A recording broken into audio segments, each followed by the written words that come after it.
அரஹர நம பார்வதி பதயே அரஹர மகாதேவா. தென்னாடுடைய சிவனே போற்றி, எந்நாட்டவர்க்கும் இறைவா போற்றி. இந்து மதத்தின் சைவ மதத்திற்கும் முழுமுதற் கடவுளாக விளங்கக்கூடியவர் சிவபெருமான். அந்த சிவபெருமான் பல ஊர்களிலே பல நாமதேயங்கள் தாங்கி அருள் பாலித்து வருகின்றார்.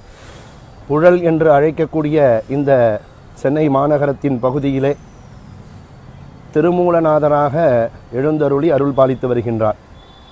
நால்வர் பெருமக்களே சுந்தரமூர்த்தி நாயனாருடைய அந்த தேவார பாடல்களிலே இடம்பெற்ற தலமாக இந்த தலம் அமைகின்றது. நால்கோட்டத்து நாயனார் என்று அழகாக பாடியிருக்கின்றார்.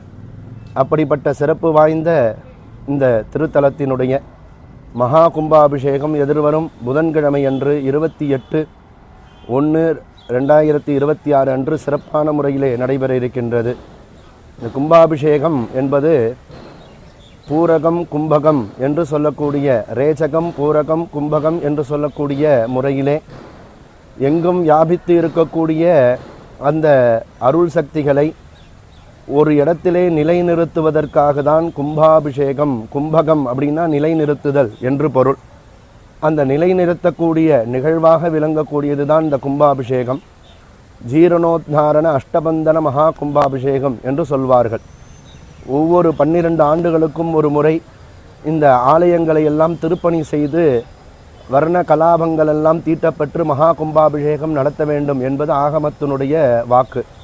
அந்த முறையிலே இந்த ஆலயத்தினுடைய திருப்பணிகள் எல்லாம் மிக சிறந்த முறையிலே நடத்தப்பட்டு மகா கும்பாபிஷேகம் நடைபெற இருக்கின்றது. ஒரு கும்பாபிஷேகத்தை நாம் காணும் பொழுது எல்லா விதமான பலன்களும் கிடைக்கின்றது.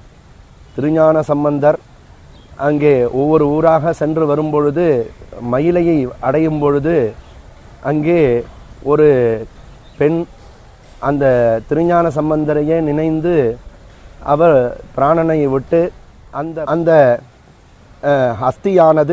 அஸ்தியை அந்த ஞானசம்பந்தர் முன்பு வந்து வைக்கின்றார். இதிலே உங்களையே நினைத்து கொண்டிருந்த என்னுடைய மகளுடைய அஸ்தியானது இங்கு இருக்கின்றது என்று சொல்லும் பொழுது அப்பொழுது அந்த ஞானசம்பந்த பெருமான் ஒரு பாடல் பாடி பெரும் சாந்தி காணாமல் சென்றாயோ பூம்பாவாய் என்று பாடும் பொழுது அந்த பானையிலிருந்து அந்த வயதுக்கு உட்பட்ட அந்த வயதிலே அந்த பெண் எப்படி இருப்பாளோ அதே போன்று அந்த மீண்டும் உயிர் பெற்றதாக நால்வர் புராணங்களிலே வந்திருக்கின்றது. அப்படிப்பட்ட மகா கும்பாபிஷேகம்.